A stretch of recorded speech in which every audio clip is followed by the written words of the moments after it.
میں گزارش کروں گا آپ لوگوں سے کہ آپ لوگ نمازوں کی خاص طور سے پابندی کریں. اپنے بچوں کو شراب، جوا، اس پہ چیز پر خاص اپنے بچوں کو کنٹرول دلائیں، خاص طریقے سے اپنے بچوں کو. اور ہمارے محلہ احمد نگر کے کچھ باپ اپنی اولاد سے اتنے لاپرواہ ہیں، اتنے لاپرواہ ہیں کہ جن کی بیٹیاں غیر مسلموں کے ساتھ مارکیٹ اور بازاروں میں گھومتی ہیں، باضابطہ ان کے فوٹو ہمارے پاس موجود ہیں، ان کے فوٹو ہمارے پاس موجود ہیں کہ جو اپنا جنم دن منا رہی ہیں جا کر کے لڑکیاں مسلمانوں کی غیر مسلموں کے ساتھ، ایک اکیلی لڑکی اور 5 6 7 غیر مسلم کھڑے اور کیک کاٹ رہے. لعنت ہے زندگی پر ایسے، ہے نا. اس زندگی سے مر جانا بہتر ہے کہ جس باپ کو اپنی بیٹیوں پہ کنٹرول نہیں ہے اور چھوڑ دیا، کھلی لگام چھوڑ دیے، جاؤ غیر مسلموں کے ساتھ مستیاں کرو، ہے نا.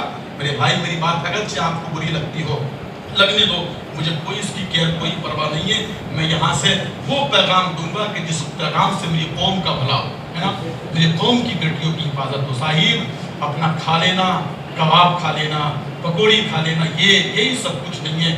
اپنی بیٹیوں پر اللہ کے نبی نے معاذ ابن جبل سے فرمایا تھا، اے معاذ ابن جبل کبھی اپنی اولاد پہ خرچ کرنے پہ تنگی مت کرنا، لیکن اتنا بھی یاد رکھنا اپنی اولاد کے سامنے اپنا ڈنڈا دیوار پہ لٹکائے رہنا،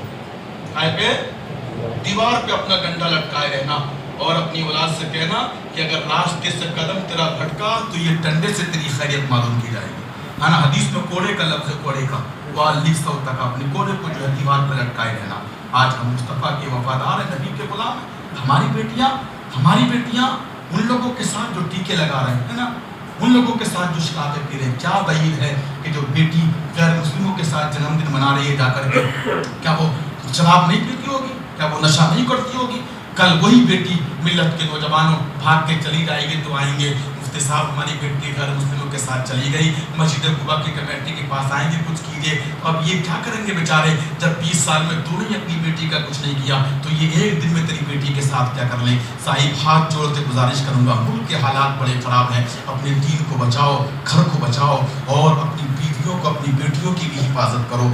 اور نہ جانے کتنے کیس ایسے آتے ہیں کہ فلاں کی بیوی شادی شدہ دوسرے مرد کے سامنے فوٹو وائرل ہو گئے. ابھی چند دن پہلے ایک کیس تھا، ملت کے مجھے شرم آتی ہے، حیرت آتی ہے. نبی فرماتے ہیں کہ زنا ایک قرض، اگر تم کسی بیوی کے ساتھ، کسی کی بیوی کے ساتھ غلط نگاہ کے سامنے پیش آؤ گے تو یاد رکھو کہ تمہاری بیوی بھی کسی کی غلط نگاہ سے محفوظ نہیں رہے گی. اگر اپنی بیویوں کی حفاظت کرنا چاہتے ہو، بیٹیوں کی حفاظت کرنا چاہتے ہو تو اپنی نگاہوں سے دوسروں کی بہو بیٹیوں کی حفاظت کرو.